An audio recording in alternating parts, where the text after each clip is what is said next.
Prakash. I'm going to be performing the skill chest tube assessment for you today. So I'm going to go ahead. I have my supplies, my stethoscope, and my gloves. I'm going to wash my hands.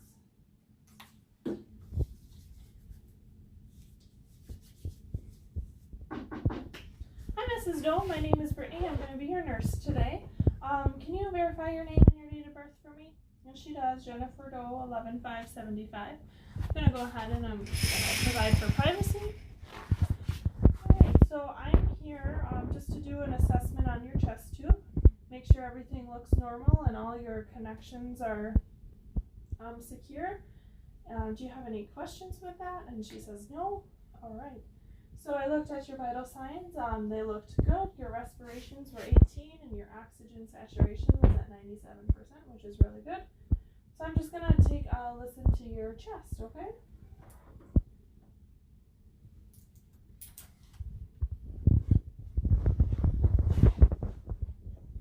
I am going to have to pick up the side of your gown just so I can listen on the skin.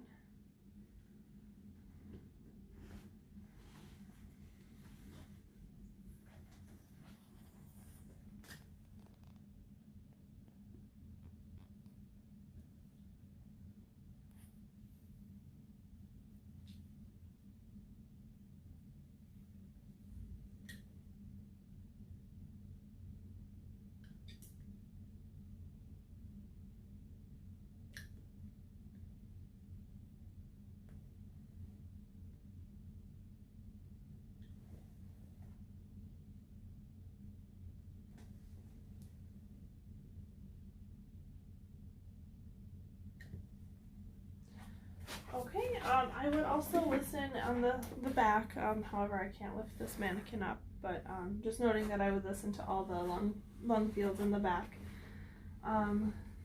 So there was no, lung sounds were clear, there was no signs of any pursed lip breathing or cyanosis or evidence of a cough.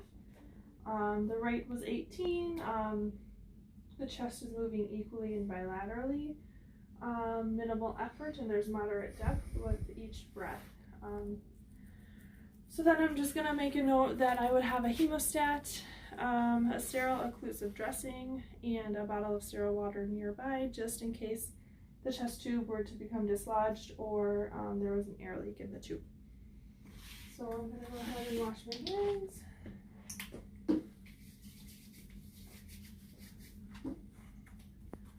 Alright, Mrs. Doe, I'm just gonna take a peek at that dressing just to make sure everything is looking okay. I'm gonna need to bring up the side of your gown here.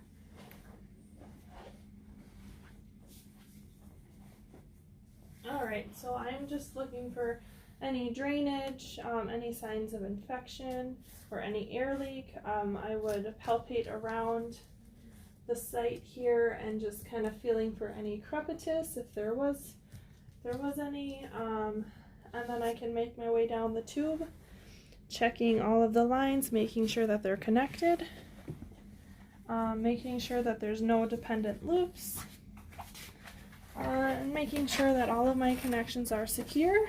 I would note any drainage and the amount, the color in the collection chamber. Look at the water seal, make sure that there's some intermittent bubbling, and make sure that the prescribed amount of suction is on and working. And then we can go back up. So do you have any pain just sitting here in bed? And she says, no, it's okay.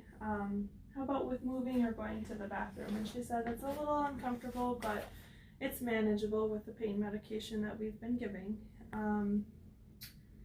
Let's see. And you know to keep the chest tube below the level of your chest at all times, right?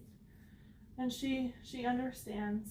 And so are you using the incentive spirometer to help with the deep breathing and repositioning every 2 hours? And she said she is. Let's see here. Alright, so I'm going to take my gloves off and wash my hands. I would, if this was a pediatric patient, I could maybe use less medical terminology. Maybe make sure the parent or guardian is present, so they can be there for the education and answer any questions that they may have, and so they can help enforce the education while we're not in the room. So I would go ahead, lower the bed, make sure Mrs. Doe is in a comfortable, safe position with the call light. Wash my hands before I leave, and I would document my assessment findings and any deviation from normal, any interventions, and any teaching that I provided to Mrs. Doe. And that concludes this video.